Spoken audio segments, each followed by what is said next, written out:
श्री आचार्य श्री महासमन जी पावन चरणों कोटि कोटि वंदन। श्रद्धेय मुनिश्री के पावन चरणों भापरा वंदन। उपस्थित समस्त श्रावक श्राविकागण। पूर्वांचल क्षेत्र में परिभ्रमण के दौरान आज मुनिश्री का अस्तित्व में पदार्पण हुआ है।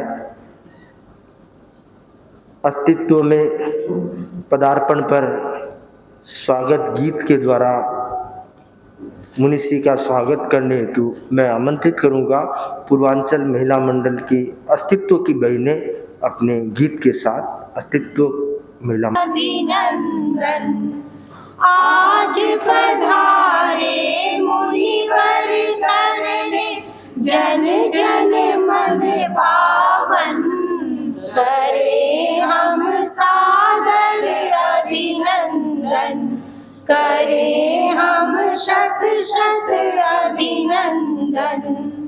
तेरा पंथ धर्म संग के जागृत प्रज्ञाधारी तेरा पंथ धर्म संग के जागृत प्रज्ञाधारी ऊर्जा उल्लास आत्मविश्वास के प्रबल हो भंडारी सहज भाव से शांत भाव से सहज भाव से शांत भाव से समता में विचरण करे हम सादर अभिनंदन करे हम शत शत अभिनंदन।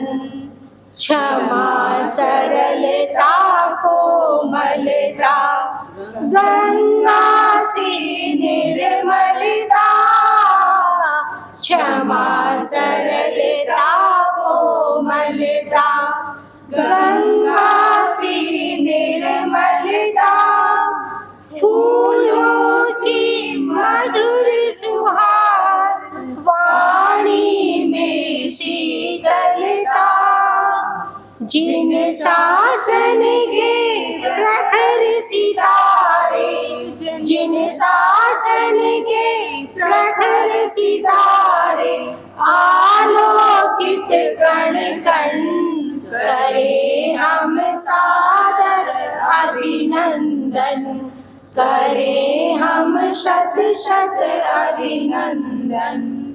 गुरुवर की असीम कृपा पूर्वांचल में बरसी गुरुवर की असीम कृपा पूर्वांचल में बरसी चातुर्मास का उपहार मिला हर्ष से जनता सरसी संयम साधना अस्तित्व रचाए संयम साधना अस्तित्व रचाए प्रणवित है जन जन करे हम सादर अभिनंदन करे हम शत शत अभिनंदन। आज पधारे मुनिवर करने जन जन मन पावन करे हम सादर अभिनंदन करे हम शत शत अभिनंदन। दो बातें हैं। एक तो आदमी को जलाती है चिता, जो मुर्दा होता है उसको चिता में जलाया जाता है। संसार की व्यवस्था है, किन्हीं परंपरा में दफनाया जाता है और किन्हीं परंपरा में जलाया जाता है। तो आदमी को जलाने वाली एक तो है चिता और दूसरी जो जीवित को जलाती है मुर्दा। चिता मुर्दे को जलाती है परंतु जो जीवित को जलाती है वह चिंता। एक बिंदी का फर्क है, बिंदी लगने से पूरा अर्थ बदल जाता है। तो चिंता जो करता है वह अपने भीतर से खोखला हो जाता है, स्वास्थ्य को खो देता है। इसलिए कहा गया कि चिंता किस लिए करें, जो मुर्दा है उसको भी कफन मिल जाता है, तो जिंदा को तो चिंता करने की जरूरत ही नहीं है। हम देखते हैं इंसान तो कितना पुरुषार्थ करता है, कितना धन का अर्जन करता है, कितनी सुख सुविधा से रहता है, परंतु जानवरों को देखो जो जंगल में रहते हैं, जो अपने आसपास में रहते हैं, पशु पक्षी, वो क्या करते हैं? उनको भी तो दाना पानी मिलता है, उनको भी तो भोजन मिलता है, उनका भी तो जुगाड़ होता है, रहने का स्थान मिल जाता है उन्हें। तो जब उन सब को मिल जाता है तो फिर इंसान को तो चिंता करने की जरूरत नहीं, क्योंकि उसके पास बुद्धि का बल है, स्मृति है, चिंतन की क्षमता है, 5 इंद्रियां प्राप्त है, शरीर की स्वस्थता प्राप्त है, फिर चिंता का कोई प्रश्न ही उपस्थित नहीं होता। इसलिए कहा गया है कि चिंता मत करो, चिंतन करो। समस्याएं किस व्यक्ति के जीवन में नहीं आती है, ऐसा व्यक्ति ढूंढना मुश्किल है जिस व्यक्ति के जीवन में कोई समस्या नहीं आई हो। हर व्यक्ति के जीवन में कोई ना कोई समस्या आती है, परेशानी आती है, पर चिंता करने से परेशानी दूर नहीं होती है। परेशानी दूर करने के लिए चिंतन करना होगा, परेशानी को समझना होगा और उसका समाधान निकालना होगा, और समाधान निकलेगा तो वह परेशानी भी चली जाएगी। देखने का दृष्टिकोण है। गुरु के पास शिष्य आए, गुरु ने पूछा कि दुनिया कितनी सुंदर है। तो एक शिष्य बोला, गुरुजी कैसी सुंदर है दुनिया, यहां तो अंधेरा ही अंधेरा है, 2 रात के बीच में एक दिन है, दिन का उजाला तो 12 घंटा ही है, और उसके दोनों ओर पहले भी अंधेरा है और बाद में भी अंधेरा है। दूसरा शिष्य बोला, गुरुजी ऐसा नहीं है, आप कह रहे वैसा ही है, 2 दिन के बीच में एक रात है, दोनों ओर उजाला है, बीच में तो थोड़ी सी रात है, पहले भी उजाला और बाद में भी उजाला। रात निकलते कितनी देर लगती है। चिंतन का फर्क है, एक रात देखता है, एक अंधेरा देखता है और एक उजाला देखता है। जो चिंता करता है वो अंधेरा देखता है और जो चिंतन करता है वो उजाला देखता है। तो हमें उजाला देखना है, हमारे चारों ओर उजाला है। जीवन को सुख में, शांति में जीने के लिए समस्याओं से ज्यादा समाधान है। दुनिया में जितनी समस्याएं हैं उनसे कई गुना ज्यादा समाधान है। अब आप देख लीजिए, किसी व्यक्ति को बुखार हो जाता है तो उसके लिए 17 तरह के इलाज मौजूद हैं। एलोपैथी में है, होम्योपैथी में है, आयुर्वेदिक में है, और भी न जाने एक्यूप्रेशर न जाने कितनी पैथियां हैं, कितनी चिकित्सा की विधियां हैं। बुखार एक ही है पर उसको ठीक करने के लिए 17 तरह के इलाज मौजूद हैं। तो आप देखिए, समस्या तो एक ही है, समाधान कितने सारे हैं, बहुत सारे हैं। तो ठीक उसी प्रकार हर समस्या पर लागू होते हैं कि समस्या कम है और समाधान ज्यादा, बस देखने का फर्क है, हम किस नजरिए से देखते हैं। तो हम चिंता के नजरिए से न देखें, समाधान चिंतन के नजरिए से देखेंगे तो हमें समाधान प्राप्त होते रहेंगे।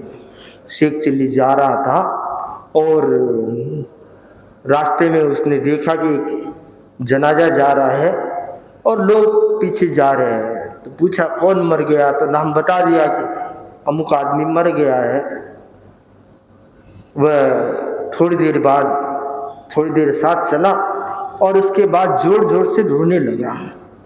तो लोगों ने पूछा, भी तुम्हारा क्या कोई रिश्तेदार है क्या, तुम इतना क्यों रो रहे हो?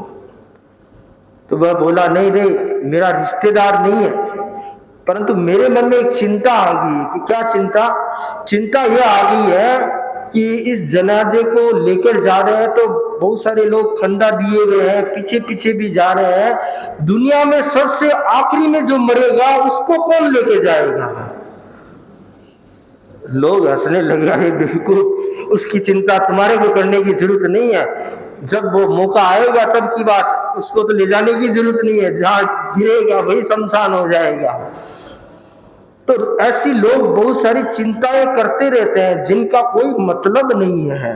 वे चिंताएं व्यक्ति को पीड़ित करती है, जलाती है।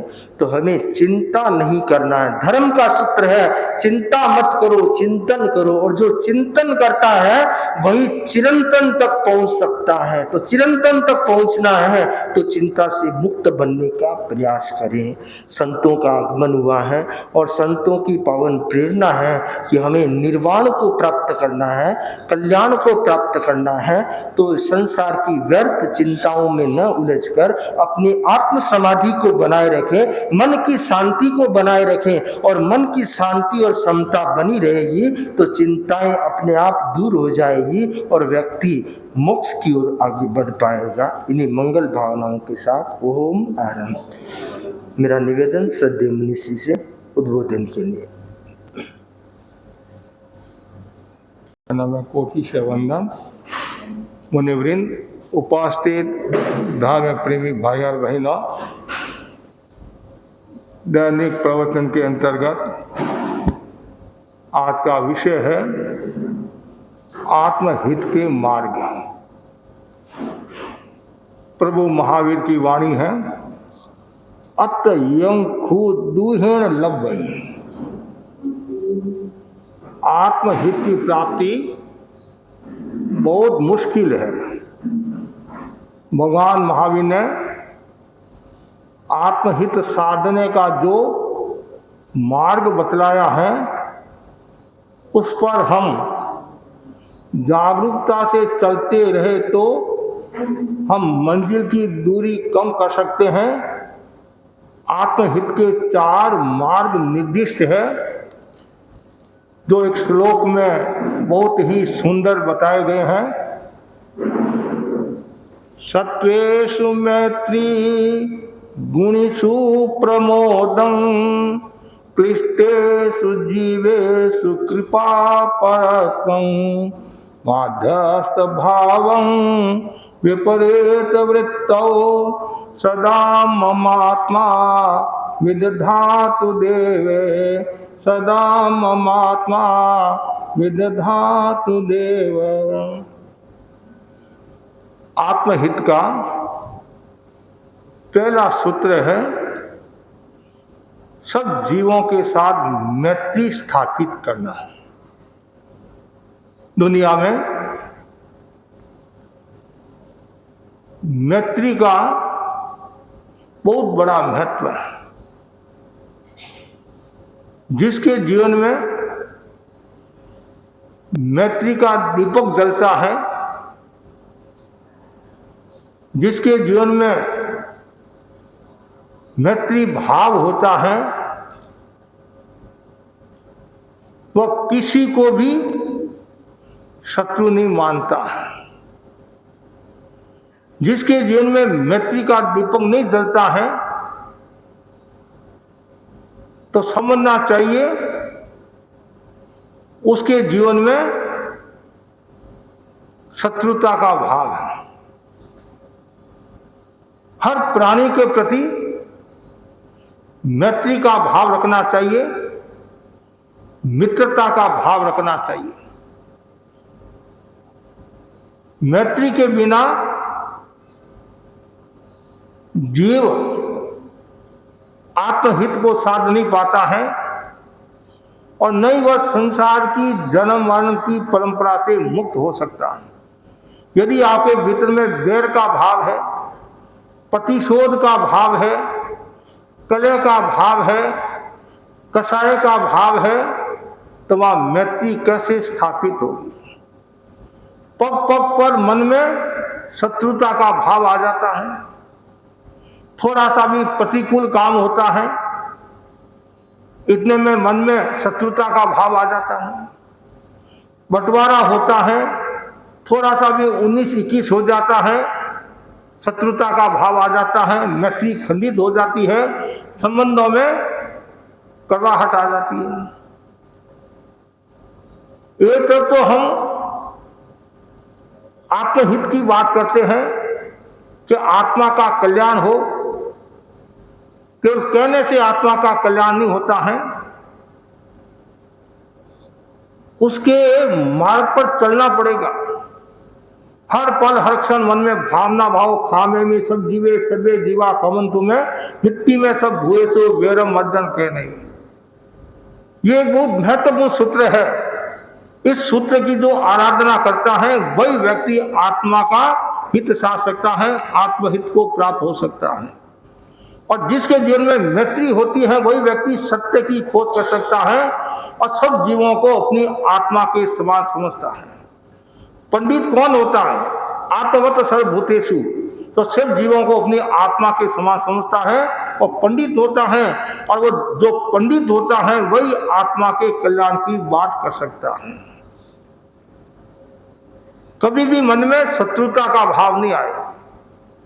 विचार भेद हो सकता है, मतभेद हो सकता है, मन भेद नहीं होना। जैसे मनभेद हुआ तो समझना चाहिए दीवार हो जाएगी, और दीवार होती है। यदि कहीं जाना है दीवार है तो हम जा नहीं सकते, द्वार है तो आ सकते हैं। तो कभी भी मन में कलुषता का भाव नहीं आए, मलिनता का भाव नहीं आए, वैमनस्य का भाव नहीं आए।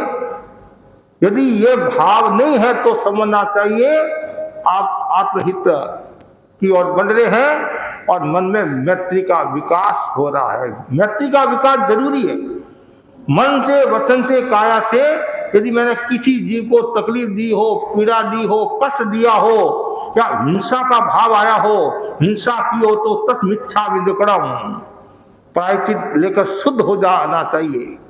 गलती किसी से भी हो सकती है। मनुष्य गलती का पुतला है, जान में भी होती है, अनजान में भी होती है, प्रत्यक्ष परोक्ष, अज्ञान अवस्था में मोह के कारण, कषाय के कारण, राग द्वेष के कारण, ईर्ष्या प्रतिशोध के कारण हिंसा, ये गलती संभव है। लेकिन गलती को गलती स्वीकार करो, प्रायश्चित लेकर शुद्ध बनो कि मैं भविष्य में गलती नहीं करूंगा और आगे से मैं सब जीवों के साथ मैत्री स्थापित करता हूं। आपको कोई मारता है, आपको दर्द होता नहीं होता है? तो आप फिर दूसरों को मारते तो दूसरों को भी दर्द होता है। हमारा क्या अधिकार है हम दूसरों को मारे? हमारा कोई अधिकार नहीं है। दशकाली सूत्र में कहा है सब जीव जीना चाहते हैं, मरना कोई नहीं चाहता है। महाराष्ट्र के प्रसिद्ध संत हुए हैं नामदेव जी, नानू भी बोलते थे नामदेव जी। जब वो बचपन में थे तो माँ ने कहा बेटा पलाश की टहनी लेकर आओ, डाली लेकर आओ। तो वो जंगल में जाता है और जैसे ही वृक्ष को देखता है और उसके मन में प्रश्न उभरा कि मैं वृक्ष को डाली को काटूंगा, उसको दर्द होगा कि नहीं होता? तो उससे पहले मैं क्या करूं, मैं मेरे पैर पर कुल्हाड़ी मारूं थोड़ा सा, ताकि मुझे महसूस हो दर्द होता कि नहीं होता है। और जैसे ही उसने पैर पर कुल्हाड़ी मारी और खून की धारा तत्काल घर पर आ गया। मां ने कहा बेटा पलाश की ये डाली लेकर आ गया और साथ में देखा बेटा ये क्या किया?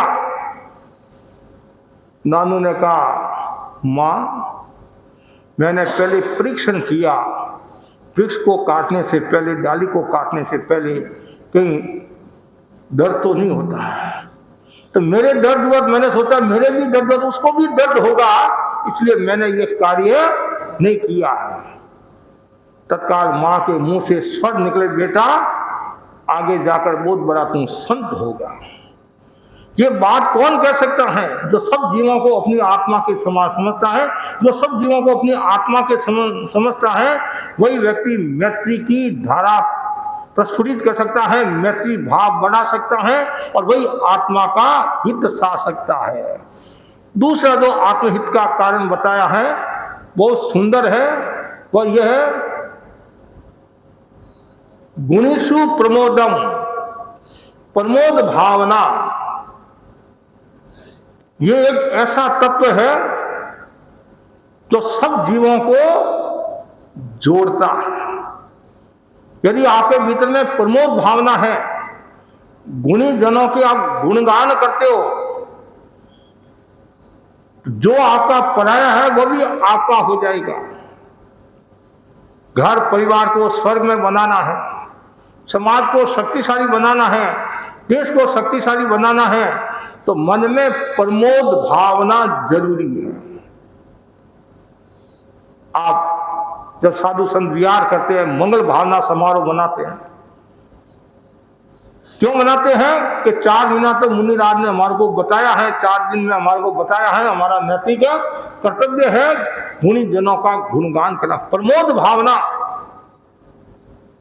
जिस दिन मन में ये मुदिता का भाव आ जाएगा तो समझना चाहिए बेड़ा पार है। और प्रमोद भावना होगी तो आपका मन वचन काया भी स्वस्थ रहेगा, चिंतन भी स्वस्थ रहेगा, भावधारा भी स्वस्थ रहेगी और आपके कोई प्रकार की कमी नहीं रहेगी। यदि प्रमोद भावना नहीं है और आप एक दूसरे की आलोचना करते हो, निंदा करते हो, ईर्ष्या करते हो, प्रमोद भावना का प्रतिपक्षी कौन है? ईर्ष्या। तो जहां ईर्ष्या है तो समझना चाहिए आत्मा खोखली होती जा रही है, मस्तिष्क कमजोर होता जा रहा है।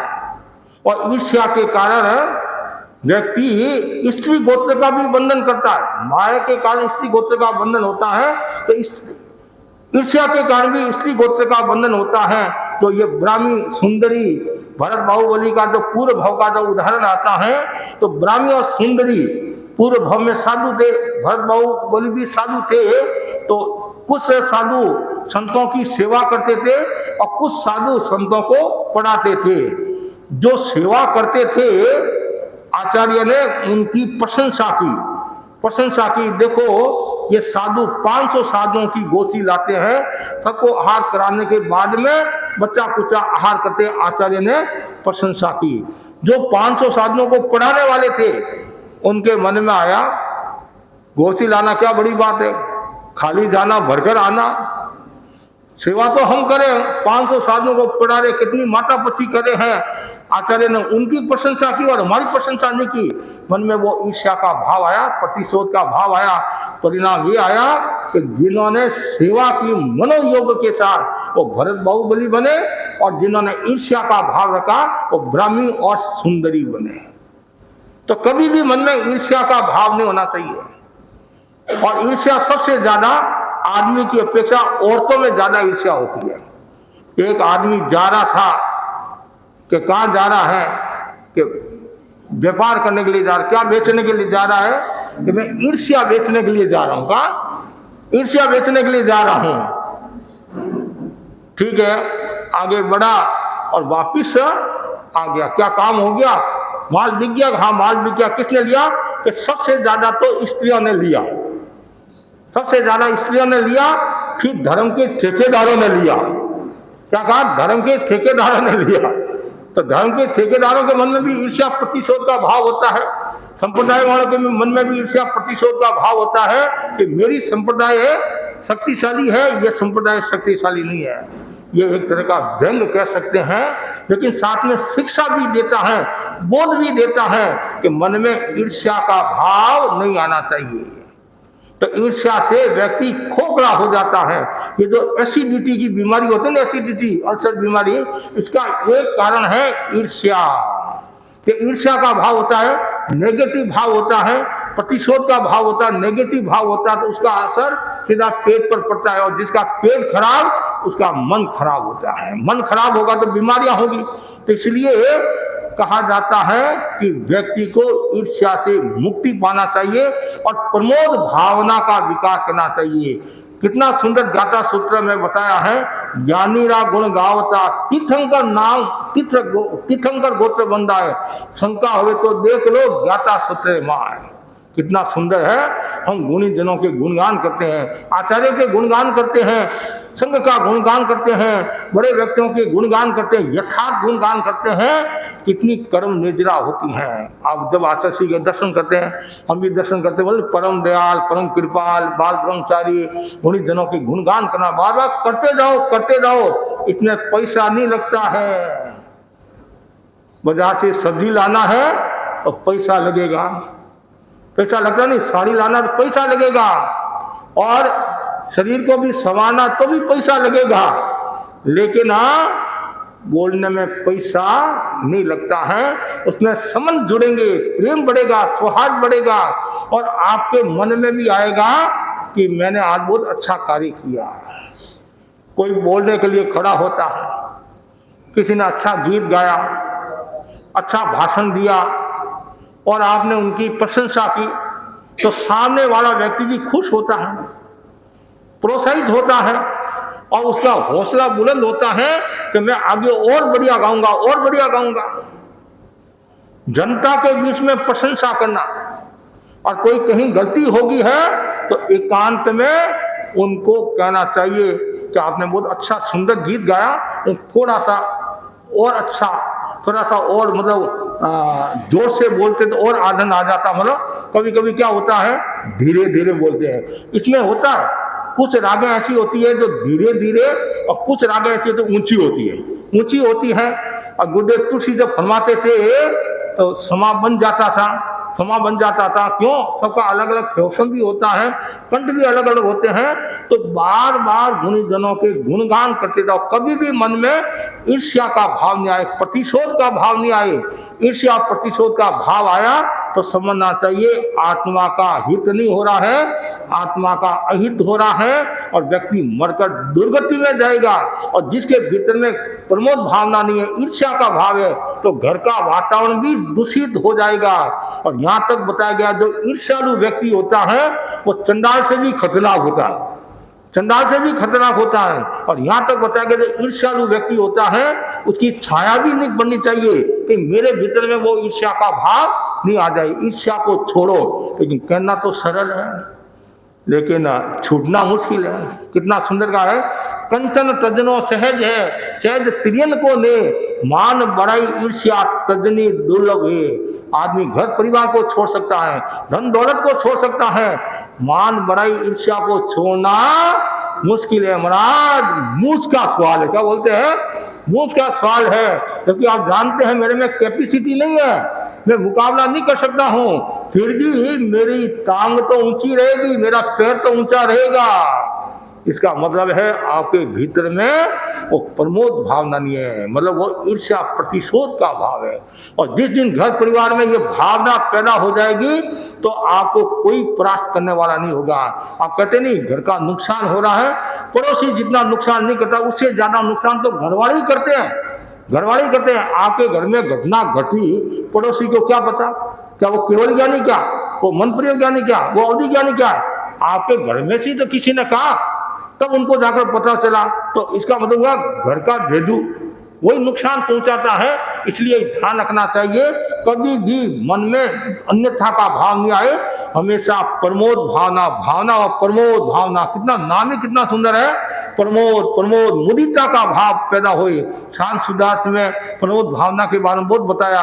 ऐसे 16 जो भावना है, 12 मुख्य भावना है और 4 ये भावना है, उसमें ये दूसरी जो भावना है वो प्रमोद भावना। बार बार भावना भाव कि मैं गुणी जनों के गुणगान हो, तीर्थंकरों की स्तुति करो, तीर्थंकरों की श्रद्धा विनय समेत नमो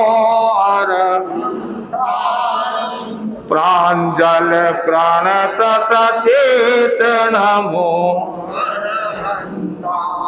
आध्यात्मिक पथ के अधिनेता भीतराग प्रभु चांद समसेत नमो अरहंतारं प्रांजल प्रणत सचेत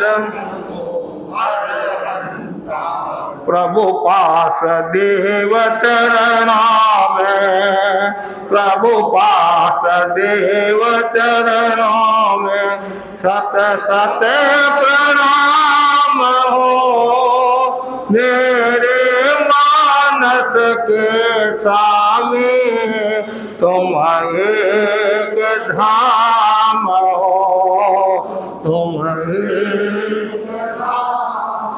जैसे नमस्कार महामंत्र का गुणगान करना, पंच परमेश्वरी का स्मरण करना, आचार्यों का गुणगान करना, तीर्थंकरों का गुणगान करना, साधु संतों का गुणगान करना और श्रावक श्राविकों का भी गुणगान करना चाहिए। यथार्थ गुणों की प्रशंसा करनी चाहिए। कोई भी व्यक्ति अध्यात्म के क्षेत्र में आगे बढ़ रहा है तो आप उनकी प्रशंसा करो, दूसरों को भी प्रेरणा मिलेगी। और छोटी सी प्रेरणा कभी कभी व्यक्ति को वीतरागता की भी ओर ले जाती है। जैसे कोई व्यक्ति धर्म दलाली करता है, महाराज ये बहुत धर्म दलाली करता है, लोगों को प्रेरणा देता है, समाज की प्रेरणा देता है, महाराज कहने की प्रेरणा देता है, रास्ते की सेवा प्रेरणा देता है, तो इसे आपकी कर्म निजरा होगी और प्रमोद भावना का विकास होगा। और संसार में भी है, कोई बच्चा पढ़ाई करके आया, अच्छा नंबर लेकर आया है, आप उसको प्रोत्साहित करते हैं तो उसका हौसला बुलंद होता है, और यदि आप उसको डाउन करते हैं तो उनका मन खट्टा हो जाता है। उदाहरण के लिए एक भाई ने, बच्चे ने 99%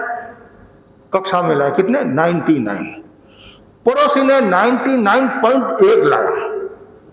इतने में तो जैसी मां ने सुना पड़ोसी के 99.1 आया है तो बच्चे के ऊपर बरस पड़ी है, तो पढ़ाई नहीं करता है, घूमता रहता है, फिरता रहता है।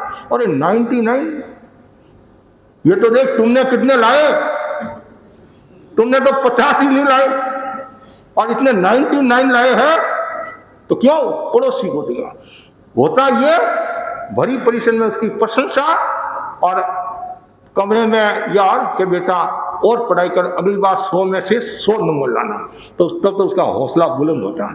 नहीं तो मैंने इतनी पढ़ाई की, मेरे को मिला क्या, शाबाशी कहाँ मिली, उल्टी हुई डांट मिली, डांट मिली है तो उसका मन कमजोर हो जाता है। एक तो गोची करके आया और आती उनको हम डांट लगाते हैं, एक तो गोची करके आया, थका, ऊपर का तपा हुआ, नीचे का तपा हुआ और फिर और तप गया, तब क्या परिणाम आएगा। तो उस समय तो आओ बैठो और जो भी कुछ है तो उनको एकांत में समझा दो, ऐसे नहीं ऐसे है। तो ये कला होनी चाहिए, ये कला होती है तभी प्रमोद भावना का विकास होगा, तो आत्मा का हित सदेगा। तीसरा जो सूत्र बताया गया है बहुत सुंदर है, वह है क्लिष्टेषु जीवेषु कृपा परत्वम्। सभी जीवों के प्रति कृपा का भाव होना चाहिए, करुणा का भाव होना चाहिए, दया का भाव होना चाहिए। दया भी जरूरी है, करुणा भी जरूरी है। जहां करुणा है वहां आत्मा का पोषण है, जहां क्रूरता है वहां आत्मा का शोषण है। ऐसे करुणा भी दो प्रकार की होती है, सावध्य करुणा, निर्वध्य करुणा। लौकिक दया, लोकोत्तर दया कहते हैं। तो जो आत्मिक जो करुणा है, लोकोत्तर जो करुणा है, दया है, वह व्यक्ति का विकास करता है, आत्मा का हित साधता है।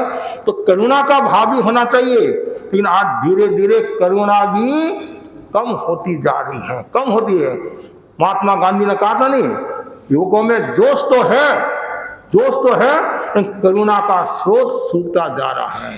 तो जहां करुणा का स्रोत सूखता है, जहां संवेदनशीलता का भाव नहीं होता है, और फिर आत्मा का हित कैसे चलेगा, आत्मा का विकास कैसे होगा। तो हर पल हर क्षण मन में करुणा का भाव रहे। सम्यक्त्व के कितने लक्षण बताए हैं, 5 लक्षण बताए नहीं, संवेग, निर्वेग, अनुकंपा, आस्तिक्य। चौथा कौन सा है, अनुकंपा। मन में अनुकंपा का भाव होना चाहिए, मन में दया का भाव होना चाहिए। जैसे हमारे ग्रंथों में आता नहीं, मेघ कुमार की घटना आती है, पूर्व भाव में क्या था, मेघ कुमार हाथी था नहीं, तो खरगोश की दया पड़ी, ऐसा कहा जाता है। तो मन में वो करुणा का भाव था। ऐसे जिन रक्षित की जो घटना आती है, तो उनमें वो सावध्य की बात और इनमें निर्वध्य की बात आती है। तो ये जरूरी है मन में करुणा का भाव हो, जितनी ज्यादा करुणा होगी उतना ही विकास होगा। जैसे कोई जीव रास्ते में पड़ा, उदाहरण के लिए आपके मन में करुणा का भाव आया, एक ने आपने पानी पिला उस जीव को, तो वो रूप दूसरा हो गया, और एक आपने उनको मंगल पाठ सुनाया, और अब उसका प्राण निकल रहे हैं कि भाई समता रखना, देश का भाव मत रखना, तो उसको आपने मंगल पाठ सुनाया, त्याग कराया। आपके भीतर में वो करुणा थी कि इसकी आत्मा का कल्याण हो, आत्मा का कल्याण हो। जैसे भगवान महावीर ने चंद्रकोशी को उपदेश दिया, संबुद्ध शान शान शान। भगवान महावीर के भीतर में कितनी करुणा थी। चाहे चंदन बाला का उदाहरण ले लो, शायद राग का भाव नहीं था, मतलब उनके कल्याण की भावना थी कि सब जीवों का कल्याण हो, सब जीवों का। तो भगवान महावीर के भीतर में कितनी करुणा, इतनी करुणा सब में आ जाए तो बेड़ा पार हो जाए। सब जीवनी काय के प्रति करुणा का भाव होना चाहिए, किसी भी को भी तकलीफ नहीं देना चाहिए, कष्ट नहीं देना चाहिए, सब जीवों के प्रति कृपा भाव रहे, करुणा का भाव रहे। चौथा जो सूत्र बताया बहुत महत्वपूर्ण है, वह है तटस्थता, मध्यस्थता, उदासीनता का भाव रहे। हर स्थिति में हम तटस्थ रहे, मध्यस्थ रहे। मध्यस्थ रहना जरूरी है। जब पक्षपात का भाव आ जाता है, थारीमारी का भाव आ जाता है, रागद्वेष का भाव आ जाता है, भेदभाव आ जाता है, तो फिर वहां तटस्थता नहीं रहती है। तो यहाँ बताया गया है मध्यस्थ भाव विपरीत वृत्तों, कैसी भी परिस्थिति आ जाए उनमें मध्यस्थता का भाव रहना चाहिए, तटस्थता का भाव। मतलब जितना व्यक्ति मध्यस्थ होगा, तटस्थ होगा, उतना ही उसका मूल्य होगा। जैसे जज लोग होते हैं, वकील होते हैं, या बड़े होते हैं, पंच लोग होते हैं, तो उनको कितना ध्यान रखना पड़ता है। और हर समय ध्यान रखते हैं कि मेरे कारण किसी को तकलीफ न हो जाए, पीड़ा न हो जाए, मेरे कारण किसी का अन्याय न हो जाए, मतलब गलत काम न हो जाए। हर समय वो सजग रहते हैं। सजग रहते हैं तो उनका मूल्य हो जाता है, और सजग नहीं रहते हैं या फिर कोई बिक जाता है तो फिर रूप दूसरा हो जाता है। इसलिए ये हमेशा मन में उदासीनता, मतलब तटस्थता का भाव, मध्यस्थता का भाव रहना चाहिए। जो आचार्य होते हैं, आचार्य के लिए शब्द आता है मध्यस्थ। मध्य शब्द आता है ना आचार्य के लिए। क्यों? अरिहंत और सिद्ध दो ऊपर है और उपाध्याय साधु नीचे है, बीच में कौन है? आचार्य। जो मध्यस्थ होते हैं, जो तटस्थ होते हैं, उनको बहुत सावधानी रखनी पड़ती है।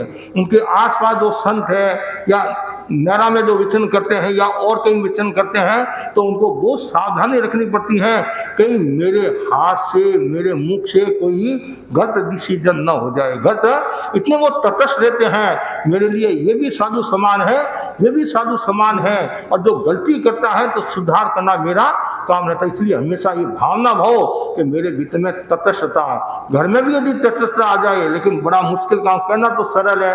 एक देरानी जेठानी है, सासू के दो बुआ हैं, तो एक बहू थोड़ी होशियार है, पढ़ी लिखी है, और उसके पीढ़ियां भी धनवान है, और माल आता है तो क्या कहते हैं, हमारी बीननी बहुत जोरदार है, बहुत जोरदार है।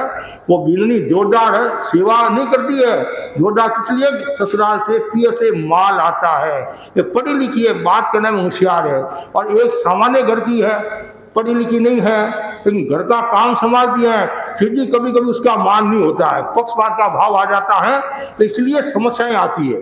यदि घर में समस्या का एक कारण ये भी है कि जब बड़े लोग मतलब न्याय ठीक तरह से नहीं करते हैं, पक्षपात का भाव रखते हैं, तब दूरियां बढ़ती हैं, और कभी कभी तो आना जाना ही बंद हो जाता है, बोलना भी बंद हो जाता है। एक छोटी सी बात को लेकर इतना विवाद हो जाता है, बोलना बंद हो जाता है। ज्ञानी जन कहते हैं विवाद का भाव नहीं होना चाहिए, संवाद का भाव होना चाहिए। जितना ज्यादा संवाद होगा उतना ही कल्याण होगा। तो ये बार बार मन में भावना भाव कि मेरे भीतर में तटस्थता का विकास हो, चाहे कुछ भी हो, चाहे दो लड़कियां हैं या दो लड़के हैं। कभी आजकल तो इतना नहीं है, पहले लड़की लड़का में भी भेद होता। मतलब 5 लड़के हैं और छठा लड़का हो गया, क्या बोलते, क्या हुआ? छक्कम छक्का। क्या बोलते थे? छक्कम छक्का। और 7 लड़कियां हैं, 8वीं लड़की हो जाती तो क्या हुआ? भाटे हुए। भाटा मतलब पत्थर हुआ है। मतलब कितना अंतर। अरे जितनी लड़कियां सेवा करती है उतने लड़के सेवा नहीं करते हैं, ऐसा भी कहा जाता है। जब हम जयपुर में थे, एक भाई बोली, संतोष भाई नाम था, कि महाराज आप कहते हो लड़का, मेरी लड़की दिल्ली में है और मैं बीमार पड़ती हूँ, तत्काल वो आ जाती है, और मेरा लड़का नीचे ही रहता है और आने में टाइम लगा देता है। और बोला आप, और आजकल भी देखते हैं तो जवाई ज्यादा सेवा करते हैं बेटे की अपेक्षा। ऐसा भी सुनने में आता है। ये सापेक्ष है, सापेक्ष को सब ऐसा हो कोई जरूरी नहीं है। एक मूल बात है, हमें दाई आंख बाई आंख तो आंख ही है नहीं, लेकिन वो उसमें फर्क आ जाता है कि नहीं ये कमजोर है, ये होशियार है, ये बोलने में होशियार है। कभी कभी क्या होता है, थोड़ी सी आपकी सेवा कर लेता है या पैर दबा देता, गड़ा नहीं, पैर दबा देता है, तो आप क्या कहते हैं कि बहुत जोरदार है, पर थोड़ा सा। और एक ने पैर नहीं दबाया, लेकिन आपको अच्छी सलाह दी, आपके स्वास्थ्य के बारे में, नहीं आप तो खास नहीं, आप तो खाली उपदेश देती है। अरे उसका भी मूल्य है, इसका भी मूल्य है, और उपदेश देने वाले की कमी नहीं है। ये बात भी सही है, लेकिन हमारा चिंतन जो है वो हमेशा तटस्थ रहना चाहिए। और जिसका चिंतन तटस्थ होता है वो स्वस्थ होता है, और जो स्वस्थ होता है वो आत्मस्थ होता है, और जो आत्मस्थ होता है वो स्थित प्रज्ञ होता है, और जो स्थित प्रज्ञ होता है वही व्यक्ति आत्मा के हित की बात कर सकता है। तो मैं इतना ही आपको कहना चाहूँगा, जितने भी आप भाई बहन बैठे हैं ये सब आत्महित की साधना करें। ये अनमोल मनुष्य का जन्म मिला है, ये हर प्राणी को नहीं मिलता है। अब मैं तो बार बार कहा करता हूँ, हम बहुत भाग्यशाली हैं कि हमें मनुष्य का जन्म मिला है। कि मनुष्य का जन्म ही नहीं मिला है, भारत क्षेत्र जो ऋषि मुनियों की भूमि है, आज यदि कहीं विदेश में कहीं जन्म हो जाता, ऐसे क्षेत्र में कहीं जन्म हो जाता, अनार्य क्षेत्र में जन्म हो जाता, तो वहाँ साधु संतों के दर्शन भी मुश्किल है, गोष्ठी की भावना भी मुश्किल है। यहाँ गोष्ठी की भावना भा सकते हैं, दर्शन कर सकते हैं, व्रत निर्जा सकते हैं, लेकिन वहाँ बहुत कठिन काम है। तो हमें मनुष्य जन्म ही नहीं, साथ में भारत भूमि ऋषि मुनियों की भूमि मिली है, जिन शासन मिला है, और 13पन धर्म संघ मिला है, और आचार्य महासमुद्र जी जैसे हमें गुरु मिले हैं। वो कितनी हमारी चिंता करते हैं, वो बार बार एक ही भावना भाते हैं कि सबका कल्याण हो, कल्याण हो, कल्याण हो, सबकी आत्मा का हित सदैव, बार बार भावना भाव। ये अनमोल हमें मनुष्य का जन्म मिला है, इसको व्यर्थ नहीं गंवाना है, इसको सार्थक करना है। और जो व्यक्ति अपने जीवन को सार्थक कर लेता है वो आत्महित को साध ले, मतलब जीवन को सफल बना देता है। तो जीवन को सफल बनाना है, आत्महित के ये 4 जो मैंने बातें बताई है, इस पर चिंतन करना। पहली है मैत्री, तो मैत्री की अनुप्रेक्षा करो। हमारे जो प्रेक्षा ध्यान में मैत्री की अनुप्रेक्षा का बहुत बड़ा महत्व है। या सहिष्णुता की अनुप्रेक्षा, अभय की अनुप्रेक्षा, मेरा कोई विरोधी नहीं है। हो सकता है वैचारिक मतभेद हो सकता है, लेकिन मेरे सब मित्र है, सब मित्र है, सब मित्र है, सब मित्र, कोई मेरा शत्रु नहीं है। बार बार ऐसे प्रमोद भावना, तो प्रमोद भावना की अनुप्रेक्षा करो, ऐसे ही करुणा की अनुप्रेक्षा करो, और ऐसी तटस्थता, उदासीनता, मध्यस्थता की अनुप्रेक्षा करो। इससे आपका ये भाव भी सुधरेगा, अगला भाव भी सुधरेगा। और आज हम अस्तित्व में आए हैं। अस्तित्व सबका है, सबके पास में है, सबका है ना। और सब कहते महाराज मेरा भी अस्तित्व है, कहते नहीं मेरा भी अस्तित्व है। छोटा बच्चा बोलता महाराज मैं भी कम नहीं हूँ, मेरा भी अस्तित्व है, मेरा भी स्वतंत्र चिंतन है। अस्तित्व मतलब सत्ता, हमारे तत्व में आता नहीं, सत्ता उदय बंधन है, तो सत्ता मतलब क्या, अस्तित्व है। तो अस्तित्व है, लेकिन ये ध्यान रखना अस्तित्व है, लेकिन अच्छे कार्यों के लिए जीवन को नियोजित करना, और इन 4 सूत्रों की आप आराधना करते रहो, तो ये भाव भी सुधरेगा, अगला भाव भी सुधरेगा। और साथ में हम यहाँ आज पहली बार नहीं आए, दूसरी बार नहीं आए, तीसरी बार आए हैं। तीसरी बार यहाँ आए हैं, और यहाँ के लोगों की भावना थी, भक्ति थी। हम चांदक जी के यहाँ रुके हुए हैं, उनके प्रति मंगल कामना, पूरे जितने भी यहाँ परिवार है, जैन अजैन, सबके प्रति खूब आध्यात्मिक मंगल कामना। तो खूब अच्छा जीवन जिए, श्रेष्ठ जीवन जिए, और आत्महित की साधना करते रहे। और हमारा चातुर्मास पूर्वांचल है, तो ज़्यादा से ज़्यादा भाई बहन पूर्वांचल चातुर्मास में भी लाभ उठाए, इसी आशा के साथ ओम अरहम।